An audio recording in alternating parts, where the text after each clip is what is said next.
সোমবার সন্ধ্যায় শিয়ালদা আগরতলাগামী ট্রেনে আগরতলা রেল স্টেশনে এসে দাঁড়ানোর পর অভিযান চালিয়ে ৩৫০ বোতল স্কপ সিরাপ পাওয়া যায়। কিন্তু কারা এই স্কপ সিরাপ রাজ্যের পাচার করতে নিয়ে এসেছে তাদের জালে তুলতে পারেনি পুলিশ। তবে আটক হওয়া সিরাপের কালোবাজারি মূল্য প্রায় ১,৭৫,০০০ টাকা হবে বলে পুলিশের ধারণা। আগরতলা জিআরপি থানার ওসি জানান, পুলিশ এখনো পর্যন্ত কাউকে শনাক্ত করতে পারেনি। জিআরপি মিলে আমাদের আগরতলা রেল স্টেশনে রুটিন চেক আপ হয়, যেটা প্রত্যেক দূরপাল্লার যখন ট্রেন আসে তখন আমরা করে থাকি। তো সেম কালকেও সেম সন্ধ্যার সময় শিয়ালদহ ট্রেন এসেছিল, তারপরে আমরা একটা জয়েন্টলি রেড করি আমাদের আগরতলা রেল স্টেশনে।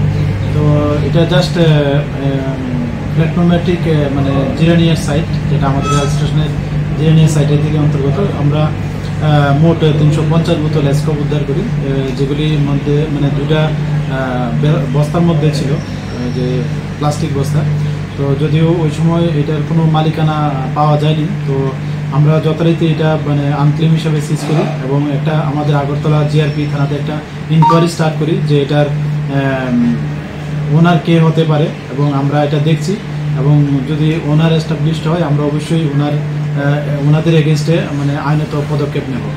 তো আর এটার যে বাজার মূল্য, যে আমরা যে অন্যান্য সময় যে বিভিন্ন মামলাতে এগুলি সিজ করি, তো যাদের আমরা গ্রেপ্তার করি তো তাদের কাছ থেকে জানতে পারি যে এগুলি যে ডেস্টিনেশন মূল্য, যেখানে যাওয়ার কথা এগুলি প্রায় ৫০০ টাকা মানে বোতল বিক্রি হয়। তো ব্যুরো রিপোর্ট, খবর।